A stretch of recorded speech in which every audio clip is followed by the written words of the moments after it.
नमस्कार प्यारे अभ्यर्थियों, स्वागत है आपका फिर एक ऑनलाइन क्लास में। जो भी विद्यार्थी 4th ग्रेड अभ्यर्थियों राजस्थान चतुर्थ श्रेणी का एग्जाम देने वाला है, उनके लिए अभ्यर्थियों पूरा अभ्यर्थियों 120 प्रश्नों का मॉडल पेपर करने वाले हैं। तो क्लास अभ्यर्थियों आपके लिए रामबाण साबित होने वाली है। तो याद रखना, सबसे पहले हम अभ्यर्थियों हिंदी का पार्ट करने वाले हैं। 120 क्वेश्चन इस मॉडल पेपर के अंदर अभ्यर्थियों पूरे सेलेक्टेड क्वेश्चन होंगे जो आपको सीधे एग्जाम में देखने को मिलने वाले हैं। बस क्लास को ध्यान से जरूर सुनना है, नया आपको कुछ नहीं पढ़ना। सबसे ज़्यादा अभ्यर्थियों आपको मॉक टेस्ट देने हैं अब, और अभ्यर्थियों नया कुछ नहीं पढ़ना। तो चलिए दोस्तों, बिना देरी के क्लास को स्टार्ट कर लेते हैं। पहले प्रश्न की बात कर लेते हैं अभ्यर्थियों। पहला प्रश्न आपसे क्या पूछा है कि परिपत्र के विषय में असंगत कथन कौन सा है। तो जो परिपत्र है अभ्यर्थियों, इसके बारे में आपको असंगत कथन छांटना। इन चारों में से कौन सा अभ्यर्थियों असंगत कथन है। तो संबोधन का प्रयोग नहीं होता है अभ्यर्थियों, होता है, ये भी अभ्यर्थियों करेक्ट ऑप्शन हो जाता है। अधोलेख का प्रयोग नहीं होता है, इसमें भी अभ्यर्थियों अधोलेख का प्रयोग होता है, ये भी अभ्यर्थियों एक सही युग्म हो जाता है। और परिपत्र शब्द का प्रयोग होता है, ये अभ्यर्थियों इसमें नहीं होता। लेकिन अभ्यर्थियों ऑप्शन 4 आपका इसमें बिल्कुल राइट आंसर हो जाता है। व्यक्ति विशेष को संबोधित होता है, ये अभ्यर्थियों आपका इसमें राइट आंसर हो जाता है। अगले क्वेश्चन की बात कर लेते हैं अभ्यर्थियों। अगला क्वेश्चन आपसे क्या पूछा है कि किस विकल्प में उल्लेखित अंग्रेजी परिभाषा शब्द का सक्षम हिंदी परिभाषिक शब्द सही है। वो सही है अभ्यर्थियों, वो आपको बताना है। एक तरफ आपके इंग्लिश का वर्ड दिया हुआ मिलेगा अभ्यर्थियों, और दूसरी तरफ आपके अभ्यर्थियों हिंदी का वर्ड दिया हुआ मिलेगा। बस आपको गलत और सही में अभ्यर्थियों अंतर देखना है। तो अभ्यर्थियों इसमें आपका राइट आंसर ऑप्शन 2 हो जाता है, यानी कि ऑब्स्कियस का जो अश्लील होता है अभ्यर्थियों, ये ऑप्शन आपका इसमें राइट आंसर हो जाता है। यानी कि अभ्यर्थियों शब्द सही है, ये अभ्यर्थियों और सारे गलत हैं। इसमें आप ध्यान से देख लेना अभ्यर्थियों। ऑप्शन 2 अभ्यर्थियों ये आपका इसमें राइट आंसर हो जाता है, यानी कि ऑब्वियस का जो अर्थ होता है वो अभ्यर्थियों अश्लील से होता है। ऑप्शन 2 आपका इसमें सही मेल खाता है, और बाकी के अभ्यर्थियों मत पढ़ना, ये आपके दोनों तीन ऑप्शन गलत हो जाते हैं। अगले प्रश्न की बात कर लेते हैं अभ्यर्थियों। अगला प्रश्न आपसे क्या पूछा है, स्टार लगा के रखना भाई, सारे क्वेश्चन सेलेक्टेड है। क्लास को पूरा जरूर देख लेना कि निम्नलिखित में से किस विकल्प में मुहावरा और उसका अर्थ सम्मिलित नहीं है। आपको गलत युग्म छांटना। इन चारों में से अभ्यर्थियों आपका गलत युग्म कौन सा है। आंखों पर पैर रखना अभ्यर्थियों, अंगारों पर पैर रखना, ये आपसे पूछा है। तो जोखिम मोल लेना, ये ऑप्शन अभ्यर्थियों इसमें करेक्ट ऑप्शन हो जाता है। और दूसरा ऑप्शन अभ्यर्थियों कलेजे पर सांप लौटना अभ्यर्थियों, ये नफरत करना, ये ऑप्शन अभ्यर्थियों आपका इसमें सम्मिलित नहीं खाता, ये ऑप्शन आपका इसमें गलत हो जाता है। और अभ्यर्थियों नवज पहचानना, स्वभाव जानना, ये भी आपका इसमें करेक्ट ऑप्शन हो जाता है। और देवता कूच करना यानी कि घबरा जाना, ये भी अभ्यर्थियों इसमें करेक्ट ऑप्शन हो जाता है। यानी कि अभ्यर्थियों ऑप्शन 2 आपका इसमें बिल्कुल राइट आंसर हो जाता है। कलेजे पर सांप लौटना, ये अभ्यर्थियों मुहावरे का अर्थ मेल नहीं खा रहा है। और बाकी का अभ्यर्थियों याद रखना, स्टार लगा के रखना, कोई सा भी आपके एग्जाम में पूछा जा सकता है। अंगारों पर पैर रखना, जोखिम मोल लेना, करेक्ट ऑप्शन हो जाता है। और नवज पहचानना, व्यक्ति के अभ्यर्थियों स्वभाव को एक तरह से जानना हो जाता है। और देवता कूच करना यानी कि घबरा जाना, याद रखना भैया। तो तीनों ऑप्शनों को याद रखना। अगले प्रश्न की बात कर लेते हैं भैया। तो अगला प्रश्न आपसे क्या पूछा है कि कर्ण कल बाजार जाएगा।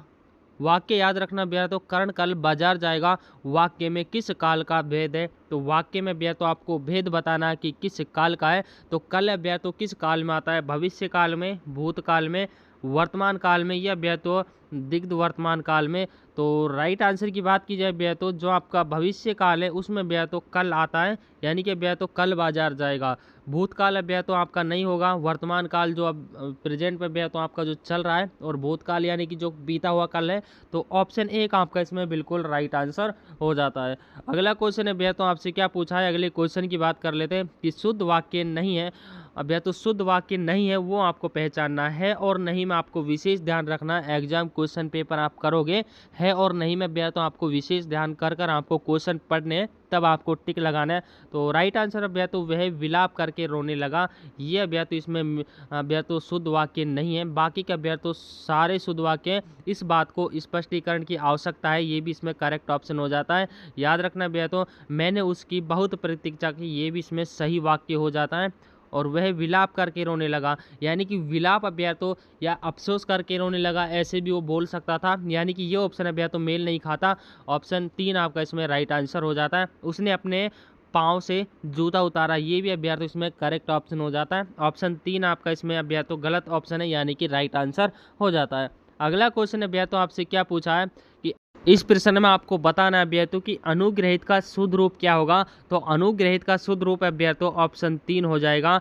अनुग्रहित अभ्यर्थियों इसमें थोड़ा अभ्यर्थियों आपको मात्राओं का विशेष ध्यान रखना है अभ्यर्थियों। इसमें जो आपका ये बना है ये इस तरह से नहीं आएगा, ये अभ्यर्थियों आपका जो इस तरह से आने वाला है। अगले क्वेश्चन की बात कर लेते हैं अभ्यर्थियों। अगला क्वेश्चन आपसे क्या पूछा है कि वाक्यांश के लिए एक शब्द के संदर्भ में असंगत युग्म चुनिए, यानी कि वाक्यांश के लिए अभ्यर्थियों आपको असंगत यानी कि गलत युग्म को पहचानना इन चारों में से। तो पहला आपका हो जाता है जिसे क्रय किया गया हो उसे कृत कहते हैं, करेक्ट ऑप्शन हो जाता है अभ्यर्थियों। किसी वस्तु को हम खरीदते हैं तो उसको कृत कहते हैं।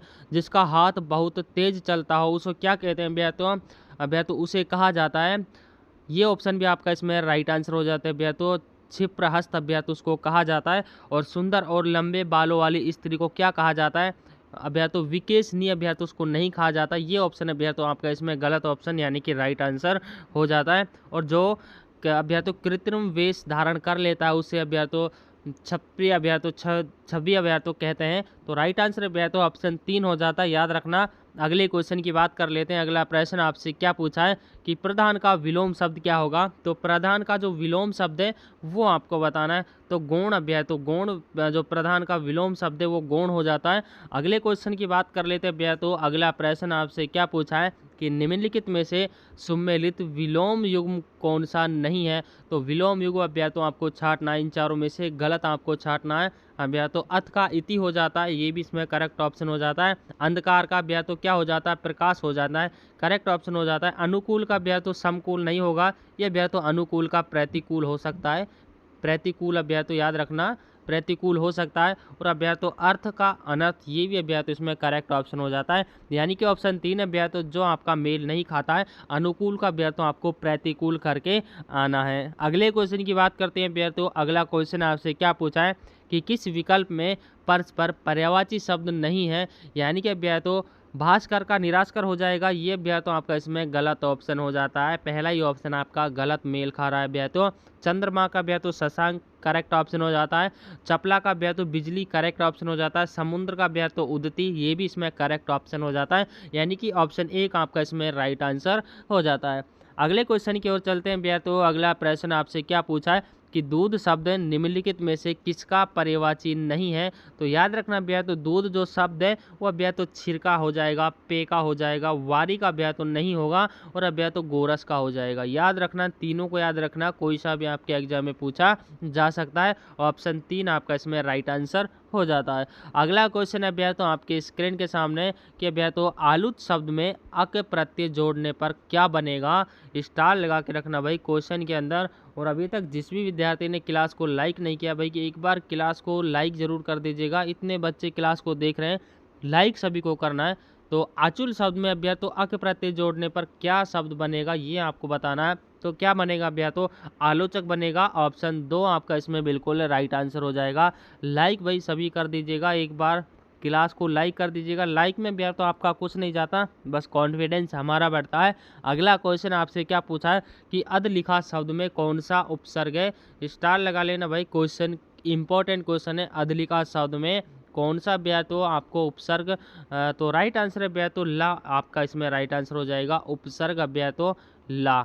अगले क्वेश्चन की बात कर लेते हैं अभ्यर्थियों। अगला क्वेश्चन आपसे क्या पूछा है कि निम्नलिखित में से कौन सा संधि विच्छेद सही नहीं है। आपको गलत छांटना है कि कौन सा अभ्यर्थियों संधि विच्छेद सही नहीं है। प्रत्येक का प्रति प्लस 1 हो जाएगा, करेक्ट ऑप्शन हो जाएगा अभ्यर्थियों। और अभ्यर्थियों चिमने चित्त का क्या हो जाएगा? चिमने का चित्त प्लस अभ्यर्थियों में हो जाएगा, ये भी इसमें करेक्ट ऑप्शन हो जाएगा अभ्यर्थियों। पुष्पांजलि का क्या हो जाएगा?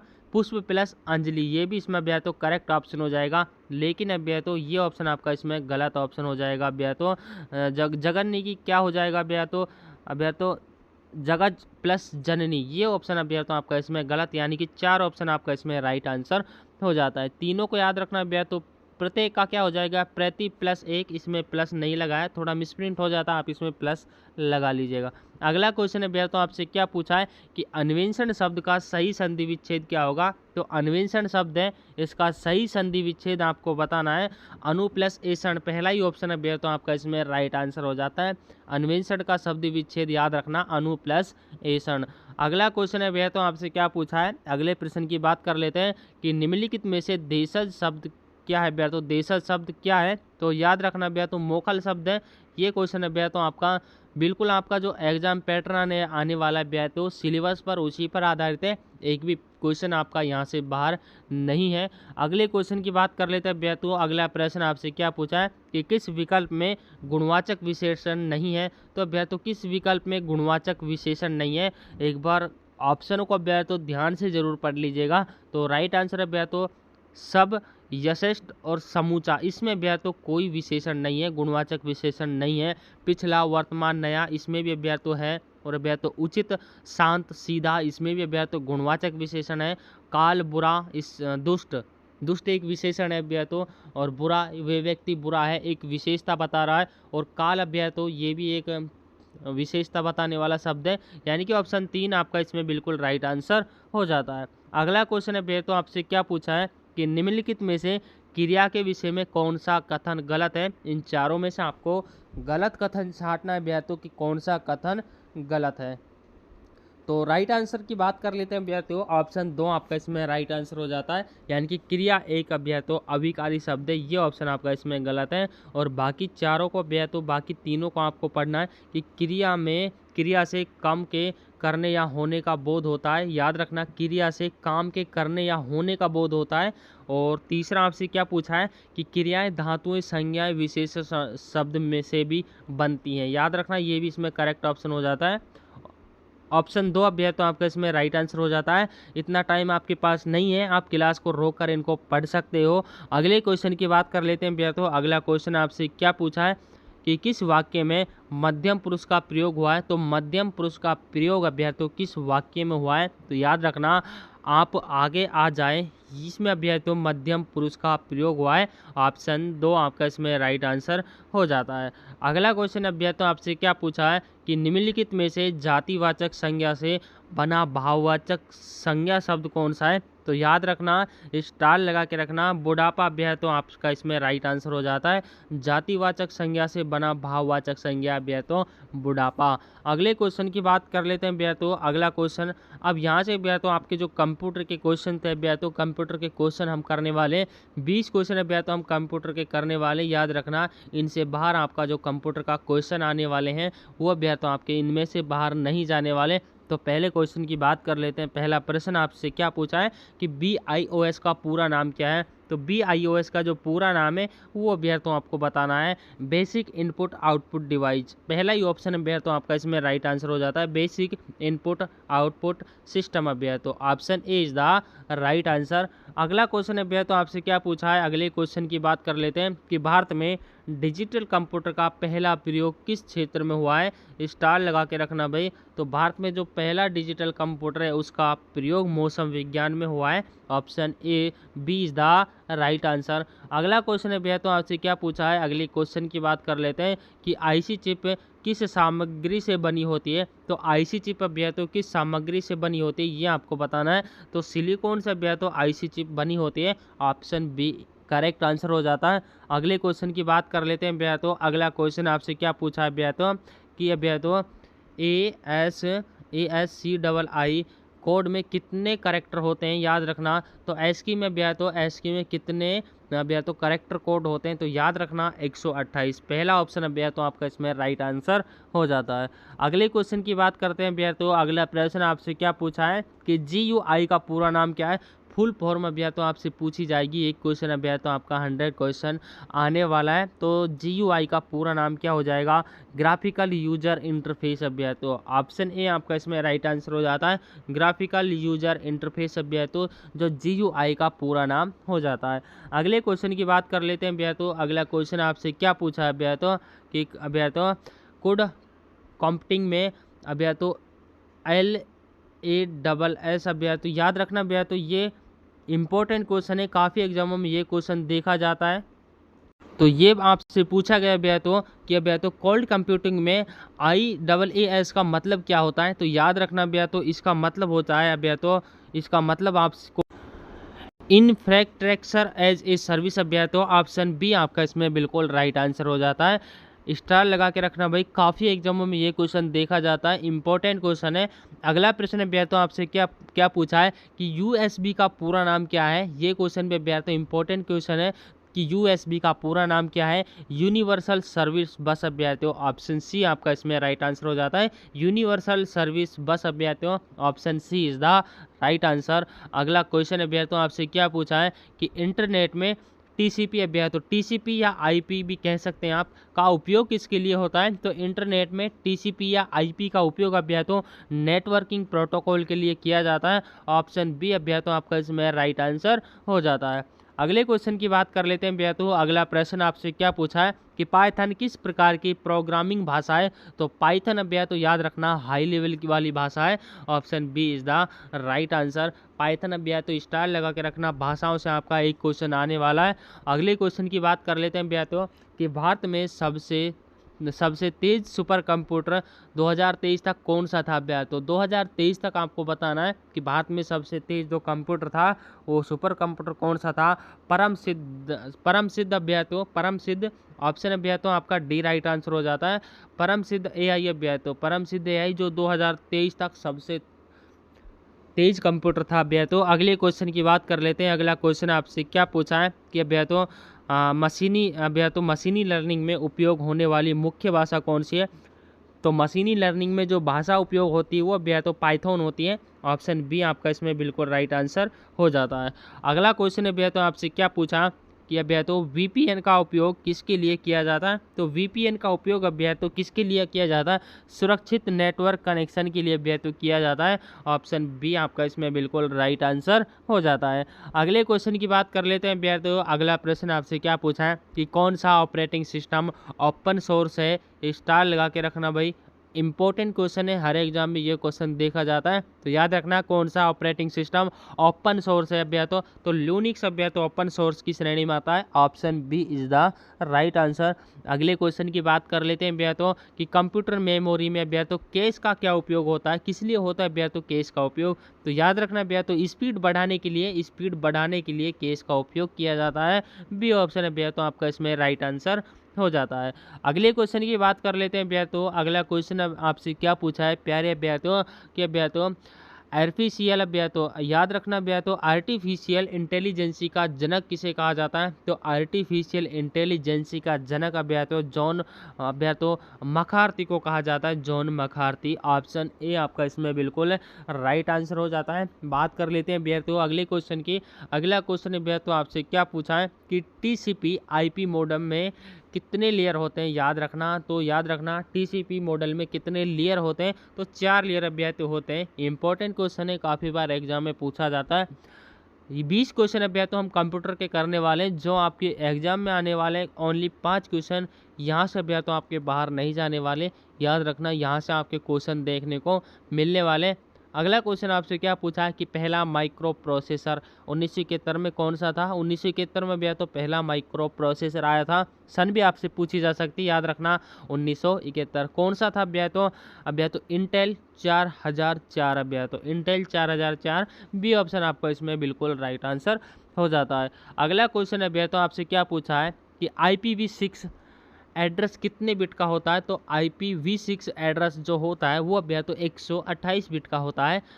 सी ऑप्शन है भैया तो आपका इसमें राइट आंसर हो जाता है। अगले क्वेश्चन की बात कर लेते हैं भैया तो अगला क्वेश्चन आपसे क्या पूछा है भैया तो कि भैया तो हैंडोप अभ्या तो किस तकनीकी से संबंधित है अभ्या तो याद रखना बिग डेटा के लिए हैंडोप का उपयोग किया जाता है। ऑप्शन बी आपका इसमें बिल्कुल राइट आंसर हो जाता है। अगला क्वेश्चन है भैया तो आपकी स्क्रीन के सामने कि भैया तो क्वांटम, याद रखना क्वांटम कंप्यूटर में जो पारंपरिक बिट्स की जगह किसका प्रयोग किया जाता है। तो किसका प्रयोग अभ्या तो किया जाता है, क्यू बिट्स का अभ्या तो प्रयोग किया जाता है। याद रखना क्यों बिट्स का प्रयोग अभ्यर्थी किया जाता है? ऑप्शन पहला आपका इसमें राइट आंसर हो जाता है। अब यहाँ तक अभ्यर्थी जो आपके कंप्यूटर के 20 क्वेश्चन थे उनका अभ्यर्थी होता है खात्मा। अब हम जो करने वाले हैं वो अभ्यर्थी आपके राजस्थान जी के जो अभ्यर्थी कम से कम हम अभ्यर्थी इस क्लास के अंदर 80 क्वेश्चन करने वाले हैं। इस क्लास को अभ्यर्थी रामबाण साबित होने वाली है आपके एग्जाम की दृष्टि से। पूरा ज़रूर देख लेना, और लाइक किसी ने नहीं किया तो भाई सभी बच्चे एक बार क्लास को लाइक ज़रूर ठोक दीजिएगा। अगला क्वेश्चन अभ्यर्थी तो 21 नंबर का क्वेश्चन राजस्थान जी के स्टार्ट होते हैं कि राजस्थान की किस झील को विक्टोरिया झील भी कहा जाता है? तो विक्टोरिया झील के नाम से अभ्यर्थी किस झील को जाना जाता है? तो याद रखना, स्टार लगा के रखना एग्जाम की दृष्टि से अभ्यर्थी जयसमंद झील को विक्टोरिया झील के नाम से जानते हैं। अगले क्वेश्चन की बात कर ले, जयसमंद झील अभ्यर्थी याद रखना जयसमंद झील को विक्टोरिया झील के नाम से जानते हैं। अगला क्वेश्चन आपसे क्या पूछा है कि सालिम सिंह की हवेली किस जिले में स्थित है? स्टार लगा के रखना एग्जाम की दृष्टि से। क्वेश्चन इंपॉर्टेंट है अभ्यर्थियों, क्योंकि हवेलियों से आपका इस एग्जाम में भी एक क्वेश्चन आने वाला है, और सालिम सिंह की हवेली आपको पता होना चाहिए जैसलमेर में स्थित है। ए ऑप्शन आपका इसमें राइट आंसर हो जाता है। अगला क्वेश्चन है अभ्यर्थी कि राजस्थान का कौन सा शहर पूर्व का पेरिस कहलाता है? तो जयपुर शहर को अभ्यर्थी पूर्व का पेरिस कहा जाता है। नॉर्मल क्वेश्चन है अभ्यर्थी, लेकिन ऐसे क्वेश्चन आपको 2 से 3 क्वेश्चन आपको देखने को मिलने वाले हैं। जयपुर क्वेश्चन अभ्यर्थी याद रखना, स्टार लगा के रखना कि चंबल नदी कौन से क्षेत्र में बहती है? तो चंबल नदी का प्रवाह क्षेत्र अभ्यर्थी आपको बताना है। चंबल नदी अभ्यर्थी इंपॉर्टेंट है, याद रखना, यहाँ से आपके उद्गम या आपसे कुछ भी पूछा जा सकता है चंबल नदी के बारे में। तो चंबल नदी जो बहती है अभ्यर्थी वो अभ्यर्थी हाड़ौती में इसका प्रवाह क्षेत्र माना गया है। Option D is the right answer. अगले क्वेश्चन की बात कर लेते हैं प्यारे अभ्यर्थियों। अगला क्वेश्चन आपसे क्या पूछा है कि अकबर की अधीनता स्वीकार नहीं करने वाला एकमात्र राजा कौन था? तो याद रखना, स्टार लगा के रखना, राव चंद्रसेन अभ्यर्थी। ए ऑप्शन आपका इसमें राइट आंसर हो जाता है। रावचंद्र एकमात्र ऐसे शासक थे अभ्यर्थी जिसने अकबर की अधीनता कभी स्वीकार नहीं की थी। ऑप्शन पहला आपका इसमें राइट आंसर हो जाता है। अगला क्वेश्चन अभ्यर्थी क्या पूछा है कि राजस्थान की सबसे प्राचीन पर्वत श्रृंखला कौन सी है?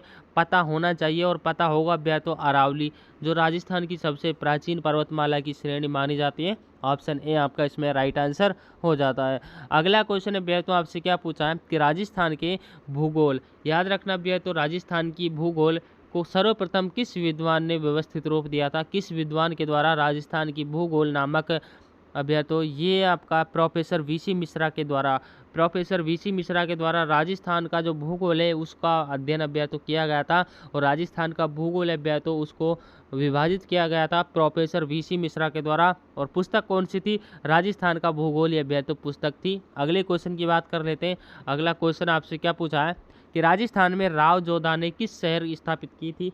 तो कौन सा शहर अभ्यर्थी राव जोधा के द्वारा बसाया गया था? तो जोधपुर शहर अभ्यर्थी नाम से पता चलता है, राव जोधा जोधपुर शहर को बसाया था। अगला क्वेश्चन अभ्यर्थी आपसे क्या पूछा है कि राजस्थान का कौन सा किला अजय दुर्ग कहलाता, कभी इसको अभ्यर्थी जीता नहीं गया? अजय दुर्ग यानी कि कभी उस पर किसी ने विजय प्राप्त नहीं की। तो याद रखना ऑप्शन सी कुंभलगढ़ दुर्ग अभ्यर्थी वो दुर्ग है जिस पर किसी ने आज तक अभ्यर्थी आक्रमण किए लेकिन असफल रहे। अगले क्वेश्चन की बात कर लेते हैं। अगला क्वेश्चन अभ्यर्थी आपसे क्या पूछा है कि राजस्थान में मरुधरा ग्रामीण बैंक का पुनर्गठन कब हुआ था? तो याद रखना 2014 में हुआ था। स्टार लगा के रखना भाई, मोस्ट इंपॉर्टेंट क्वेश्चन है एग्जाम की दृष्टि से। अगले क्वेश्चन की बात कर लेते हैं अभ्यर्थियों। अगला क्वेश्चन आपसे क्या पूछा है कि राजस्थान का कौन सा जिला टंगस्टन के उत्पादन के लिए प्रसिद्ध है? तो टंगस्टन अभ्यर्थी कहाँ से निकाला जाता है सबसे ज़्यादा मात्रा में? वो आपके नागौर जिले से निकाला जाता है। Option C is the right answer. अगला क्वेश्चन अभ्यर्थी आपकी स्क्रीन के सामने कि राजस्थान के किस जिले को अभ्यर्थी काची बावड़ी नगर कहते हैं? तो काची बावड़ी अभ्यर्थी आपके कौन से नगर को कहा जाता है? बूंदी शहर को अभ्यर्थी काची नगर के नाम से जाना जाता है। ए ऑप्शन अभ्यर्थी आपका इसमें राइट आंसर हो जाता है। अगला क्वेश्चन अभ्यर्थी कि राजस्थान का सबसे बड़ा जिला क्षेत्रफल की दृष्टि से, ये मैंने अभ्यर्थी इसलिए ऐड किया इस क्लास में, पता आप सबको होगा कि राजस्थान का जो क्षेत्रफल की दृष्टि से सबसे बड़ा जिला है वो आपका जैसलमेर है। लेकिन अब भी आपका जैसलमेर है, राजस्थान का जीके का अपडेट होने के बाद भी जो आपका जैसलमेर का जिला है वो सबसे बड़ा है क्षेत्रफल की दृष्टि से।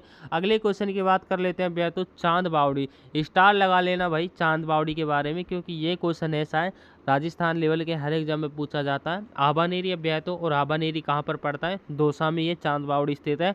Option D is the right answer. अगले क्वेश्चन की बात कर लेते हैं अभ्यर्थियों कि राजस्थान का सबसे अभ्यर्थियों राजस्थान का कौन सा शहर पवन ऊर्जा उत्पादन के प्रमुख केंद्र रहा है। तो याद रखना अभ्यर्थियों पवन ऊर्जा सबसे ज़्यादा कहाँ से जैसलमेर से अभ्यर्थियों राजस्थान को प्राप्त हो रही है। Option B is the right answer. बात कर लेते हैं प्यारे अभ्यर्थियों अगले क्वेश्चन की। अगला प्रश्न अभ्यर्थियों आपसे क्या पूछा है कि राजस्थान में डेजर्ट नेशनल पार्क कहाँ पर स्थित है। तो याद रखना जैसलमेर में आपका डेजर्ट नेशनल पार्क स्थित है। कई बार ये क्वेश्चन मैंने बताया है और इम्पोर्टेंट क्वेश्चन है अभ्यर्थियों एग्जाम की दृष्टि से। अगला क्वेश्चन अभ्यर्थियों क्या पूछा है कि रामगढ़ क्रेटर गड्ढा, रामगढ़ क्रेटर एक गड्ढा है अभ्यर्थियों, ये याद रखना किस झील में स्थित है। ये इंपॉर्टेंट गड्ढा है, एग्जाम में ये गड्ढा पूछा जाता है। तो राइट आंसर अभ्यर्थियों 12 आपका इसमें ऑप्शन ए करेक्ट आंसर हो जाता है। अगले क्वेश्चन की बात कर लेते हैं अभ्यर्थियों। अगला क्वेश्चन आपसे क्या पूछा है कि राजस्थान में भाकर क्षेत्र किस प्रकार की भूमि है। तो राजस्थान में जो भाकर क्षेत्र है वो अभ्यर्थियों वहाँ पर कौन से प्रकार की मिट्टी पाई जाती है। रेतीली मिट्टी पाई जाती है या अभ्यर्थियों आपके पथरीली पाई जाती है या बलुई या अभ्यर्थियों आपके खारी। तो जो पथरीली मृदा अभ्यर्थियों वो आपके भाकर क्षेत्र में पाई जाती है। ऑप्शन बी आपका इसमें बिल्कुल राइट आंसर हो जाता है। अगले क्वेश्चन की बात कर लेते हैं अभ्यर्थियों। अगला क्वेश्चन आपसे क्या पूछा है। अगला प्रश्न अभ्यर्थियों आपसे पूछा है कि राजस्थान में सर्वाधिक जनजातीय जनसंख्या कौन से जिले में पाई जाती है। तो किस जिले में अभ्यर्थियों राजस्थान में सबसे ज़्यादा जनजातीय जनसंख्या पाई जाती है। तो वो आपका उदयपुर जिला अभ्यर्थियों। ऑप्शन बी को लॉक कर दिया जाए अभ्यर्थियों। अगले क्वेश्चन की बात कर लेते हैं। अगला क्वेश्चन आपसे क्या पूछा है कि राजस्थान में बिजोलिया आंदोलन किसके नेतृत्व में हुआ था। तो राजस्थान में जो बिजोलिया आंदोलन है वो अभ्यर्थियों आपके विजय सिंह पथिक के नेतृत्व में हुआ था। याद रखना और स्टार भी लगा के रखना क्योंकि यह ऐसा क्वेश्चन है, 2-4 क्वेश्चन अभ्यर्थियों ऐसे हैं जो फिक्स हैं, जो हर एग्जाम में पूछे जाते हैं। तो विजय सिंह पथिक को अभ्यर्थियों याद रखना, इसके बारे में आपसे एग्जाम में क्वेश्चन पूछा जाने वाला है। अगले क्वेश्चन की बात कर लेते हैं अभ्यर्थियों। अगला प्रश्न आपसे क्या पूछा है कि राजस्थान में सर्वाधिक तापमान किस जिले में दर्ज किया जाता है। तो सबसे ज़्यादा अभ्यर्थियों तापमान कौन से जिले में पड़ता है पता होना चाहिए अभ्यर्थियों। ऑप्शन ए चूरू जिले में, जहाँ पर अभ्यर्थियों सर्वाधिक तापमान पड़ता है। ऑप्शन ए को लॉक कर दिया जाए अभ्यर्थियों। अगले क्वेश्चन की बात कर लेते हैं अभ्यर्थियों कि राजस्थान का कौन सा क्षेत्र मालवा पठार का भाग है। तो मालवा पठार का जो भाग है अभ्यर्थियों वो कोटा और झालावाड़ जिले में पड़ता है। याद रखना ऑप्शन ए इसमें आपका बिल्कुल राइट आंसर हो जाता है। अगले क्वेश्चन की बात कर लेते हैं अभ्यर्थियों। अगला प्रश्न आपसे क्या पूछा है कि राजस्थान की कौन सी नदी अरावली से निकलती है। तो अरावली अभ्यर्थियों अरावली से निकलती है तो वो आपकी बनास नदी हो जाती है। जो आपकी बनास नदी है अभ्यर्थियों वो आपके अरावली पर्वतमाला से निकलती है। Option B is the right answer. अगला क्वेश्चन है अभ्यर्थियों आपसे क्या पूछा है कि राजस्थान में गुलाबी नगरी किसे कहा जाता है। तो गुलाबी नगरी यानी कि पिंक सिटी अभ्यर्थियों। क्वेश्चन नॉर्मल है लेकिन ये कई बार एग्जाम में पूछ लिया जाता है। जयपुर को अभ्यर्थियों कहा जाता है। अगले क्वेश्चन की बात कर लेते हैं। अगला प्रश्न आपसे क्या पूछा है कि राजस्थान के किस लोक देवता का मेला मुंडावा नागौर में लगता है। तो मुंडावा नागौर में अभ्यर्थियों किस लोक देवता का मेला लगता है। तो तेजा जी का जो मेला अभ्यर्थियों मुंडावा नागौर में लगता है। A option is the right answer. अगला क्वेश्चन अभ्यर्थियों आपसे क्या पूछा है कि राजस्थान में दुल्ला राय वंश किस से संबंधित था। तो दुल्ला राय जो था अभ्यर्थियों ये किस वंश से संबंधित था। तो राइट आंसर की बात की जाए अभ्यर्थियों तो दुल्ला राय अभ्यर्थियों आपके कछुआ वंश से संबंध रखता है। ऑप्शन सी अभ्यर्थियों आपका इसमें बिल्कुल राइट आंसर हो जाता है। अगले क्वेश्चन की बात कर लेते हैं अभ्यर्थियों कि राजस्थान में कालबेलिया नृत्य किस जनजाति का है। तो राजस्थान में कालबेलिया नृत्य की बात आती है तो सांप पकड़ने वाली जाति को क्या कहा जाता है, सपेरा। और अभ्यर्थियों कालबेलिया जो जनजाति वो सपेरा जनजाति से संबंध रखती है। ऑप्शन डी आपका इसमें बिल्कुल राइट आंसर हो जाता है। अगला क्वेश्चन अभ्यर्थियों आपसे क्या पूछा है कि गिद्दड़ नृत्य कौन से क्षेत्र में किया जाता है। स्टार लगा के रखना भाई क्योंकि नृत्यों से आपका एक क्वेश्चन आने वाला है एग्जाम के अंदर। तो राइट आंसर की बात की जाए अभ्यर्थियों ऑप्शन शेखावाटी क्षेत्र अभ्यर्थियों ऑप्शन डी आपका इसमें राइट आंसर हो जाता है। शेखावाटी क्षेत्र में आपका जो गिद्दड़ नृत्य है ये अभ्यर्थियों किया जाता है। अगले क्वेश्चन की बात कर लेते हैं अभ्यर्थियों कि राजस्थान का शहर सन सिटी कहलाता है। तो कौन सा शहर अभ्यर्थियों सन सिटी कहलाता है। तो आपका जो जोधपुर शहर है उसको अभ्यर्थियों सन सिटी के नाम से जाना जाता है। ऑप्शन ए आपका इसमें बिल्कुल राइट आंसर हो जाता है। अगले क्वेश्चन की बात कर लेते हैं कि राजस्थान के किस किले को भारत का दूसरा सबसे बड़ा किला कहा जाता है। राजस्थान का तो पहला ही माना जाएगा अभ्यर्थियों याद रखना, और भारत का अभ्यर्थियों दूसरा आप मान सकते हो। तो जो चित्तौड़गढ़ का किला है अभ्यर्थियों वो भारत का दूसरा सबसे बड़ा किला है और राजस्थान का भैया तो पहला सबसे बड़ा किला है चित्तौड़गढ़ का किला, जो भैया तो ऑप्शन सी चित्तौड़गढ़। अगले क्वेश्चन की बात कर लेते हैं भैया तो अगला क्वेश्चन आपसे क्या पूछा जाएगा कि राजस्थान की सबसे लंबी नदी जो पूरी तरह राजस्थान में बहती है, तो याद रखना जो पूरी तरह राजस्थान में बहती है और सबसे लंबी नदी है वो कौन सी है, ये आपसे पूछा है। तो बनास नदी है भैया तो जो सबसे लंबी मानी जाती है, क्योंकि यह भैया तो पूरी तरह राजस्थान में बहती है, राजस्थान से ही निकलते हैं भैया तो राजस्थान में यह बहती है, राजस्थान में यह भैया तो ये समाप्त हो जाती है, याद रखना ऑप्शन बी। अगले क्वेश्चन की बात कर लेते हैं भैया तो अगला क्वेश्चन आपसे क्या पूछा है कि राजस्थान के किस क्षेत्र को थार का मरुस्थलीय भाग कहा जाता है, तो थार का जो मरुस्थलीय भाग है वो पश्चिमी राजस्थान को कहा जाता है, थार का मरुस्थलीय भाग अभ्यास ऑप्शन ए आपका इसमें बिल्कुल राइट आंसर हो जाता है। जो आपका थार का मरुस्थल है वो अभ्यास आपके पश्चिमी भाग में, यानी कि इस तरह से आपका जो राजस्थान का मैप होने वाला अभ्यास इस तरह आप अभ्यास आपकी इस तरह पे जो थार का मरुस्थल फैला हुआ है, याद रखना ऑप्शन ए। यहाँ पर आपके जैसलमेर, जोधपुर, बाड़मेर और बीकानेर 4-5 जिलों में भैया तो ये फैला हुआ है,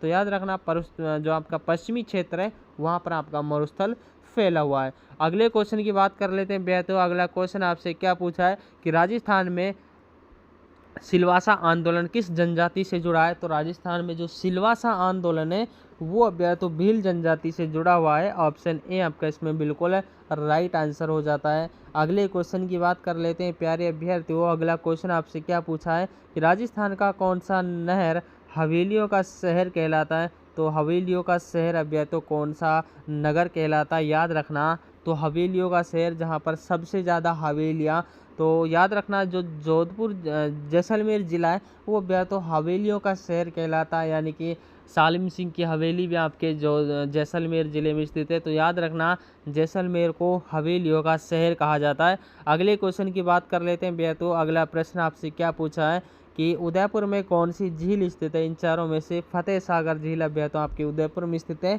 बी ऑप्शन है भैया तो आपका इसमें राइट आंसर हो जाता है। अगला क्वेश्चन है भैया तो आपसे क्या पूछा है कि राजस्थान में भोपाल सागर किस जिले में स्थित है, तो राजस्थान में जो भोपाल सागर है वो भैया तो आपके चित्तौड़गढ़ जिले में स्थित है, याद रखना स्टार लगा के रखना, option B is the right answer. अगला क्वेश्चन अभी है तो आपके स्क्रीन के सामने कि राजस्थान के किस जिले को एशिया का तालाब कहा नगर कहा जाता है, तो एशिया का तांबा नगर, सॉरी भैया तो तांबा नगर कहा जाता है।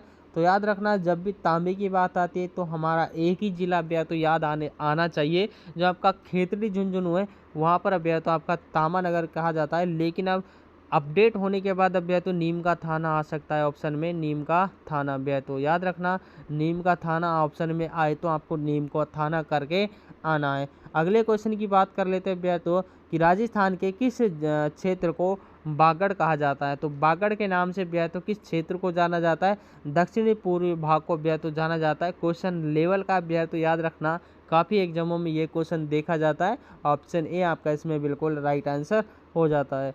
अगले क्वेश्चन की बात करते हैं भैया तो कि राजस्थान में मत्स्य जनपद की राजधानी कौन सी थी, तो राजस्थान में जो मत्स्य जनपद है इसकी राजधानी आपसे पूछिए कौन सी है, तो अलवर को भैया तो मत्स्य जनपद की राजधानी कहा जाता है, ऑप्शन ए आपका इसमें बिल्कुल राइट आंसर हो जाता है। अगले क्वेश्चन की बात कर लेते हैं भैया तो अगला प्रश्न आपसे क्या पूछा है कि राजस्थान के किस दुर्ग को भूतहा किला कहा जाता है, यानी कि जहाँ पर अभ्यदो डरावना किला जहाँ पर भूत निवास करते हैं भूतहा किला किसे कहा जाता है, तो याद रखना जो आपका भानगढ़ का किला है इसको भूतहा किला कहा जाता है। और ये कहाँ पर स्थित है भैया तो ये भी आपसे पूछा जा सकता है कि कौन से ज़िले में भैया तो स्थित है, तो आपके जो अलवर ज़िला है भैया तो अलवर ज़िले में आपका जो भानगढ़ का किला है वो अलवर ज़िले में स्थित है, जिसको भूतहा किला कहा जाता है। शाम के टाइम भैया तो इस किले में प्रवेश नहीं है, शाम के 5 बजे के बाद, क्योंकि ये किला भैया तो ये किला है जो डरावना किला है, यहाँ पर भूतों का निवास माना जाता है। तो याद रखना बी ऑप्शन आपका इसमें बिल्कुल राइट आंसर हो जाता है। तो भैया तो क्लास कैसी लगी, यहीं पर क्लास को हम समाप्त करते हैं। जो आपके बाकी के क्वेश्चन थे वो अगली क्लास में आपको जल्दी प्रोवाइड करवाए जाएंगे, बस चैनल को ज़रूर सब्सक्राइब कर लीजिएगा। और जो क्लास में भैया तो नया स्टूडेंट आया हो तो क्लास को ज़रूर सब्सक्राइब कर लीजिएगा, क्योंकि यहाँ पर आपको जर्मन कंटेंट दिया जाता है। और एक काम आपको ज़रूर करना है, सभी स्टूडेंटों को एक काम करना है कि क्लास को आप कहाँ से देख रहे हो ये कमेंट बॉक्स में छाप देना है कि कौन से ज़िले से किस गांव से भी है तो क्लास को देख रहे हो।